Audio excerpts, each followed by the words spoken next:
Saya Gibi Stephanie dari Radio Jeronimo FM. Untuk langkahnya Endang Sukamti mengeksklusifkan single Salam Indonesia hanya diputar di radio-radio, menurut saya ini satu hal yang menarik ya, karena belum pernah di beberapa waktu belakangan ini, di era digital ini, itu belum pernah dilakukan sama musisi lain yang punya kecenderungan untuk nge-spread langsung di semua platform.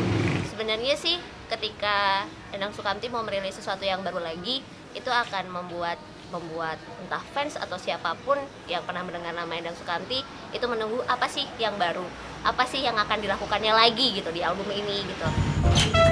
Selamat malam. Silahkan masuk. Dari jauh, dari timur. Hai. Ini kedalaman berapa meter, Pak? 20 meter. Sing tahu tak ikuti sampai 20. Wow. Kita belum tahu nih apakah benar-benar frontal dari depan atau mau dari samping, itu kan Perlu banyak dicek. peristiwanya sebetulnya.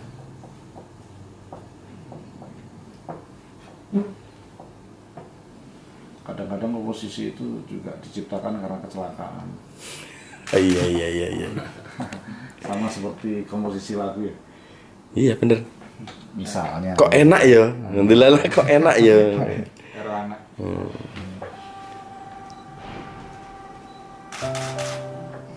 Kalau kamu lihat lagi secara albumnya Endang Sukamti itu selalu digambar semua. Nah mungkin ya biar fresh juga, biar beda dari sebelum-sebelumnya kita melibatkan seni fotografi.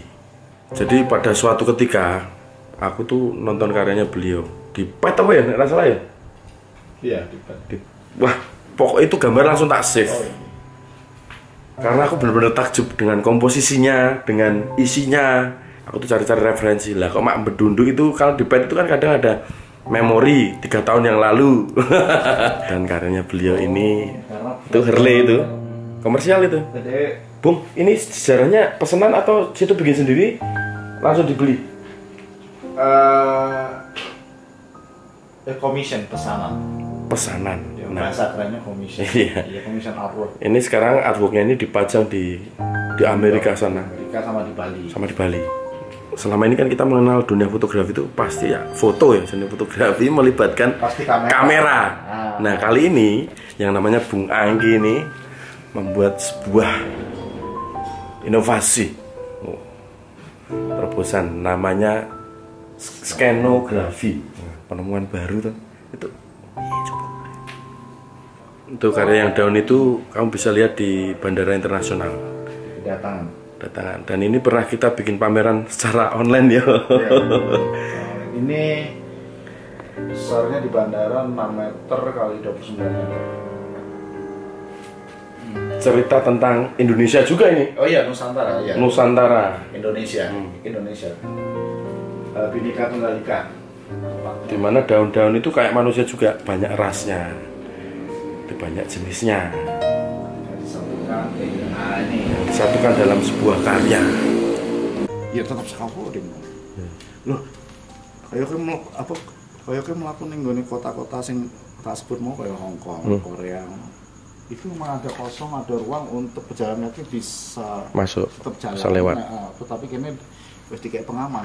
Nah, pembangunan mungkin di dalamnya atau di atas ya. Jadi Mas Anggi itu nanti mau konser sendiri, konser tunggal, pameran tunggal karyanya di Singapura yang tadi itu modulnya, kira-kira nanti kayak gitu tapi gede-gede. Nah, dia bikin maketnya dulu biar nggak meleset. Iki denah galeri Mizuma. Ini scaffolding. Jadi wong kok iso mlebu ning kono karya-karyane. If you give lemon, I will make lemonade. Nah gitu. Nah, kowe ngeki bahan tak gawe sesuatu Iya. sing luwih dari bahan itu sendiri. Dimanapun tempatnya. Dimanapun. Nah ini hasil residensiku neng Tokyo dan Tangerang. Hutan yang mau menjadi kota, kota yang sudah menjadi kota. semakin menjadi kota padat, jadi itu menarik. Nah, scaffolding adalah penemuan untuk strategi display ini sebagai simbol pembangunan di sela-selanya antara lightbox karo kain. Ini dimensinya kain-kain ini. Nah, dia bisa menjadi jalan karena dia diperkuat atasnya. Nah, silangnya yang di atas. Nah, jalan masuk sini juga bisa masuk sini, masuk sini. Nah. Ada lagi satu karyanya Bung Anggi yang kemarin aku ngerekam itu gagal. Judulnya Beyond Versace. Aku motret orang gila di Jogja selama 6 tahun dari 2004 sampai 2010. Ya, 2010. Masih pocket ya? Masih pocket, masih 5 megan. Jadi karena perubahan analog ke digital, jadi sikap rumah motret jadi lebih agresif karena ketika dengan analog ya pada zaman itu larang ya, film itu momen itu harus dipikir kalau dengan menggunakan film, tapi dengan digital kita diberi malah justru diberi kebebasan. Ya aku tertarik dengan komposisi mereka, dengan fashionnya juga. Iya, fashionnya juga. Ketika aku diberi permintaan untuk menjadi orang gila, aku pasti nggak mampu menciptakan fashion menjadi orang gila. Menciptakan desain, komposisi desain yang kayak gitu ya. Wagu ya, tapi aku heran mereka iso, nah mereka iso, kue coba. Kan nak dek aja iso mungkin. Saya berlagak gila. Iya, berlagak gila. Iki darah dagingnya. Nah, kenapa judulnya Beyond Versace? Karena supaya aku materi lokal ini juga bisa dilihat secara global. Nah, Versace kan salah satu produk termasyhur lah dari Italia. Jadi Versace, Louis Vuitton, Hermes, Gucci itu bersaing dan mereka menganggap mereka adalah superior, mereka orang-orang yang canggih terhadap fashion. Menurutku mereka beyond, punya ciri khas atau fashion di jalan itu melampaui mereka. Jadi aku suka karena mereka menggunakan kota itu menjadi panggungnya, menjadi catwalknya. Nah, itu nilai fotografi yang sebetulnya tidak mudah. Akhirnya selalu aku mencari komposisi, jadi tidak hanya satu frame. Jadi kadang-kadang aku harus mengikuti mereka sampai 1 kilo jalan lebih. Nah, ini malah tanpa fashion, tapi fungsi catwalk ini tetap berlangsung. Iya, tetap berlangsung dan hanya di Indonesia yang bisa seperti ini. Yang berbaur dengan ekonomi sosial, lingkungan hijau, daun, warung helm, orang-orang duduk nyantai. Nggak mungkin ini di Eropa.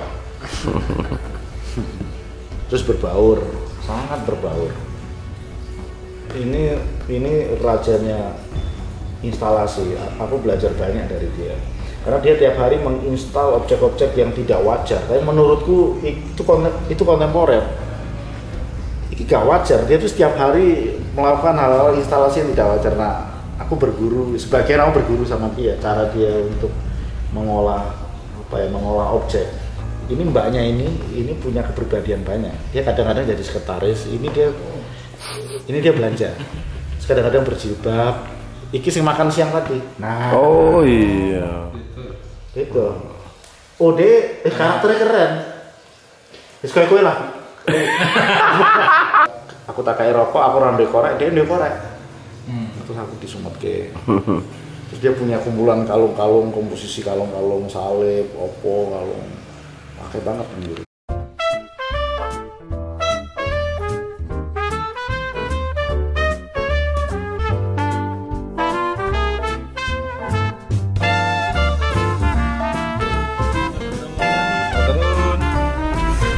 Saat semuanya berlomba-lomba update teknologi yang terbaru, ada kamera baru apa, ganti lagi, ada lensa baru apa, ada teknologi apa baru, semuanya upgrade. Tapi yang aku suka dari Bung Anggi ini, bisa memanusiakan teknologi itu sendiri.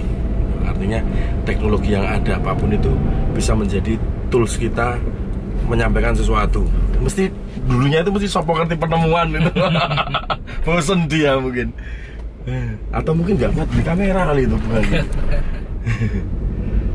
Semoga kolaborasi kita akan melahirkan karya yang lengkap audio dan visual. Amin. Terima kasih untuk episode hari ini. Sampai ketemu lagi di episode selanjutnya.